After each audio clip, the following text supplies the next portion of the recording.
साधारण सी स्त्री जो हर दिन की तरह उस दिन भी रसोई में रोटियां बना रही थी, परंतु उसका मन संसार में नहीं बल्कि भगवान में रमा हुआ था।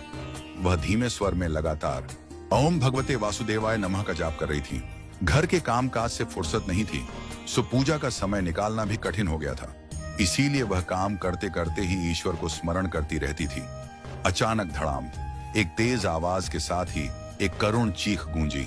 उसका कलेजा कांप उठा और वह दौड़ती हुई आंगन की ओर भागी। दृश्य भयावह था। उसका 8 साल का बेटा चुन्नू आंगन में चित पड़ा था। उसके सिर और मुंह से खून बह रहा था।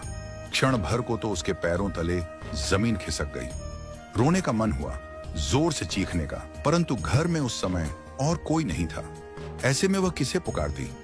लेकिन चुन्नू को तो संभालना था। वह तेजी से नीचे उतरी। देखा चुन्नू अर्ध बेहोशी में बस एक ही शब्द दोहरा रहा था, मां मां। मां का हृदय फट पड़ा। ममता उस क्षण उसकी आंखों से बह निकली। 10 दिन पहले ही उसका अपेंडिक्स का ऑपरेशन हुआ था। पेट के टांके अभी सूखे भी नहीं थे, लेकिन ना जाने कहां से उसमें इतनी शक्ति आ गई कि उसने 8 साल के चुन्नू को गोद में उठाया और आधा किलोमीटर दूर मोहल्ले के नर्सिंग होम की ओर दौड़ पड़ी। रास्ते भर वह प्रभु को कोसती रही, कैसे भगवान हो तुम? क्या यही दिन दिखाने को रह गए थे? उसकी आंखें आंसुओं से भरी थीं और हृदय में क्रोध, पीड़ा और निराशा उमड़ रही थी। जब वह अस्पताल पहुंची तो घड़ी 3:30 बजा रही थी। उसे याद था डॉक्टर साहब तो 2 बजे तक ही रहते थे, लेकिन चमत्कार हो गया, डॉक्टर अभी भी वहीं थे। चुन्नू को तुरंत इलाज मिल गया। उसे लगा जैसे किसी अदृश्य शक्ति ने डॉक्टर को रोक लिया हो, सिर्फ उसके बेटे के लिए। वापस लौटकर जब सब लोग घर में टीवी देख रहे थे तो उसका मन अशांत था। उसे भगवान से विरक्ति सी होने लगी थी। वह सोच रही थी, कैसा ईश्वर है जो एक मां की करुण पुकार भी नहीं सुनता। लेकिन तभी उसका ध्यान फिर से दिन की घटना पर गया।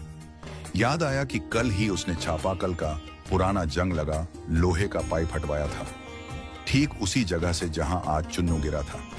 अगर वो न हटवाया होता तो क्या होता? उसने एक बार फिर पेट पर हाथ रखा। टांकों में हल्का सा दर्द उठा। मैं कैसे दौड़ी, कैसे उठाया उसे? मुझे तो बाल्टी तक ऊपर नहीं चढ़ती। वह स्तब्ध थी। तब उसने टीवी की ओर देखा। वहां एक संत प्रवचन दे रहे थे, मैं तुम्हारे जीवन के संकटों को हमेशा टाल नहीं सकता, लेकिन तुम्हें उन्हें पार करने की शक्ति अवश्य दे सकता हूं।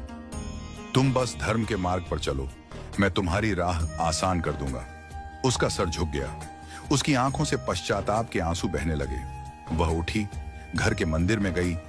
वहां कान्हा मुस्कुरा रहे थे। उसने श्रद्धा से हाथ जोड़ते हुए कहा, जय श्री कृष्ण, अब सब समझ में आ गया। माफ करना प्रभु।